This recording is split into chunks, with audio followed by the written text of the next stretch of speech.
इसके अंदर प्रैक्टिस करने से पहले मैं आपको एक चीज दिखा दूं कि इसके अंदर ये क्या है ऑपरेटर्स। ठीक है, आपको इसमें अरिथमेटिक ऑपरेटर्स शो करवाए हुए हैं टेबल के अंदर कि आप प्लस साइन किस लिए करते हैं, एडिशन के लिए करते हैं, माइनस सब्ट्रैक्शन के लिए करते हैं, मल्टीप्लिकेशन के लिए करते हैं, डिवीजन के लिए करते हैं। ये पता ही होगा, छोटे होते पढ़ते आ रहे हैं क्लासेस के अंदर। अच्छा, बाकी ये ऑपरेटर्स हैं, ये थोड़े आपको समझने पड़ेंगे अगर प्रोग्रामिंग आपको नॉलेज नहीं है। ये परसेंट साइन जो है मॉडुलस कहते हैं इसे।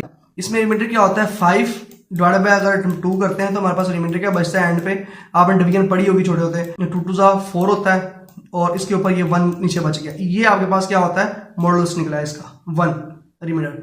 अब इसके बाद आपके पास ये डिवीजन है, डिवीजन फ्लोर डिवीजन है, मतलब कि फ्लोरिंग करेगा, डाउन लेके आएगा। ठीक है, फ्लोर के ऊपर नीचे पॉइंट, डेसिमल पॉइंट ऊपर नहीं लेके जाएगा, पॉइंट ही खत्म कर देगा एंड से, उसको फ्लोरिंग कर देगा। ठीक है, अब नेक्स्ट चलते हैं, इसकी प्रैक्टिस कर लेते हैं। और उसके बाद स्टेरिक है, एक्सपोनेंशियल साइन है, इनकी प्रैक्टिस करते हैं।